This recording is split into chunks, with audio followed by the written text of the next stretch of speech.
E aí, gente, boa tarde, bem-vindos aí mais a um vlog diário. Ontem eu fiz, mas eu não achei que não ficou bom. E aí eu acabei que deletei os vídeos, já era mais tarde e não fiz de novo. Então, eu vou fazer hoje dando continuidade aos nossos estudos aqui de uma boa quimbanda. Então, eu estava contextualizando, né, desde os dos últimos vídeos, a tradição de quimbanda, e vou fazer isso aí em bastantes vídeos daqui para frente, porque o assunto é longo, né? Eu tenho feito uma extensa pesquisa sobre a gênese da tradição de quimbanda nos seus dois grandes momentos. Que momento? Período colonial, imperial, até o início do século XIX. E o segundo momento, a partir de 1951, com a obra de Aloysio Fontanelli, Exu. Então eu ainda lá no texto, lá no site, aqui no site, né? Eu estou escrevendo sobre o primeiro momento da quimbanda e o estudo está muito fino. Eu tenho feito uma pesquisa extensa em muito material sobre a gênese da quimbanda, mas é difícil. Por quê? Porque as nossas fontes são muito incertas. Então você tem que saber peneirar muito para tirar informação valiosa e que realmente seja verdadeira, ok? Então hoje nós vamos falar um pouco aí das linhas de quimbanda. Originalmente ou tradicionalmente, usa-se dizer que a quimbanda tem 7 linhas. É a linha Malay, a linha dos caboclos quimbandeiros, a linha Nagô, Mussurumbi, a linha dos caveiras e etc. E essa classificação das 7 linhas de quimbanda, ela veio da Umbanda.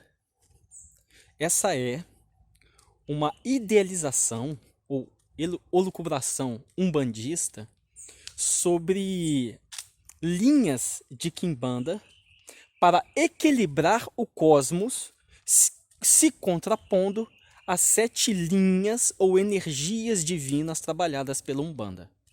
Então, para existir um equilíbrio, uma harmonia no universo, a Umbanda criou essa ideia das 7 linhas de quimbanda.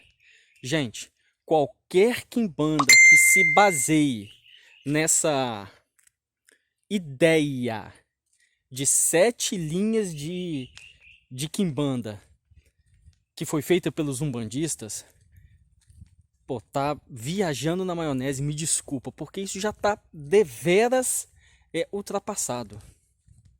É mais fácil você identificar as linhas de quimbanda pelos reinos e pelos povos de Exus e Pombagiras que compõem esses reinos. Que reinos são esses? Reino da Calunga Grande, reino das almas, dos cruzeiros, das encruzilhadas, da lira, da mata e da Calunga Pequena, o cemitério. E essa ordem é uma ordem coesa. Veja, começa com a Calunga Grande, do mar, da praia, da onde tudo veio, todas as espécies veio e fecha na morte na Calunga Pequena. Isso é um tema que a gente fala depois, em outros vídeos. Então é mais fácil classificar as linhas de quimbanda através da atuação dos Exus e Pombagiras nos seus reinos. O que a Umbanda quer dizer com linhas de quimbanda é o que nós conhecemos como segmentos de quimbanda que derivam de 3 troncos fundamentais: quimbanda tradicional, quimbanda luciferiana e quimbanda cruzada. Muito bom. Quimbanda tradicional é todo o segmento de quimbanda que nasceu diretamente do candomblé. Então, quando os sacerdotes de candomblé deixaram de cortar para os orixás e passaram a cortar somente para os Exus e Pombagiras, nasceu aí a quimbanda tradicional. Temos a quimbanda cruzada, que é todo o segmento de quimbanda que nasce diretamente da Umbanda. São os sacerdotes umbandistas que decidiram começar a cortar para os Exus e Pombagira, montando assim, criando assim as derivações, os segmentos que vêm da Umbanda. Por último, a quimbanda luciferiana é o tronco que mais cresce. São aqueles movimentos, segmentos que saíram da quimbanda tradicional e começaram a adotar filosofias luciferianas, conceitos e ideias luciferianos, satanistas, dentro da tradição de quimbanda. A partir do segundo momento, quando Aloysio Fontanelli publicou a sua obra Exu. Então, basicamente, esses são os 3 troncos principais de quimbanda no Brasil: tradicional, luciferiana e cruzada. Destes 3 troncos saíram inúmeras vertentes, inclusive vertentes híbridas. Vou te dar um exemplo de vertente híbrida: quimbanda malay. A quimbanda malay hoje moderna não é aquela mesma linha de malay lá das sete linhas falada pela Umbanda. É uma criação moderna. Ela é híbrida. Por quê? Porque ela deriva tanto da quimbanda tradicional, que pega aí fundamentos de candomblé, quanto assume, cruza, faz sincretismo com demônios salomônicos medievais. Nasceu depois da obra de Aloysio Fontanelli. Então, a quimbanda malay moderna, ela é híbrida. Vou dar um exemplo, outro exemplo. A corrente 49, LTJ 49, também é híbrida. Traz aí, ó, componentes do candomblé e assume filosofia luciferiana e satanista no seu escopo de fundamentos. A quimbanda que eu pratico e que eu transmito também é híbrida. Por quê? Porque ela vem de uma quimbanda tradicional através do tatá, que fundamentou o meu tatá, e da quimbanda luciferiana do meu tatá de quimbanda, que veio da quimbanda tradicional e adotou ideias, conceitos, filosofias luciferianas, satanista, no sentido de iconografia, dentro da tradição que ele pratica, e me transmitiu isso. Então, a minha quimbanda que eu ensino, ela também é híbrida. Ela deriva tanto da quimbanda tradicional quanto da quimbanda luciferiana.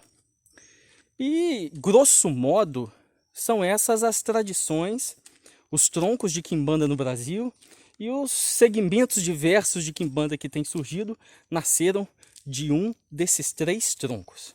Aquelas 7 linhas de quimbanda que nós falamos agora no início, que veio da Umbanda.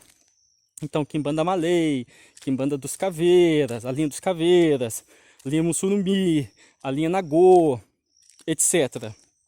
Essa classificação, isso, meus irmãos, é pura conversa fiada, tá bom? Grande abraço aí para todo mundo. Tô chegando aqui numa zona de poder aqui da mata, onde nós vamos criar aqui um assentamento, um ponto de força, na verdade, para o seu Exu Arranca-Toco. Isso foi através de um trabalho espiritual em que o seu Pantera Negra, ele se manifestou e pediu para que nós fizéssemos aqui esse trabalho com o Exu Arranca-Toco aqui no meio da mata. Então vamos criar aqui um ponto de força para ele e vamos ver, né? Da mesma maneira que essas pessoas cristãs, elas colocam santos em determinados locais para fazer daquele local ali um ponto de força para aquela corrente espiritual, da mesma maneira nós vamos fazer isso aqui com a quimbanda. Vamos pegar uma imagem de arranca-toco imantada e vamos colocá-la no pé de uma árvore, na verdade dentro de uma árvore, no pézinho de uma árvore ali, que a gente achou um lugar ideal, na boca da mata, saindo entre a praia e da mata saindo para a praia. Isso aí foi uma instrução que o senhor Exu Pantera Negra nos passou, e aí nós vamos dar seguimento a esse trabalho. Então hoje estamos vindo aqui para para ver como que a gente vai fazer isso.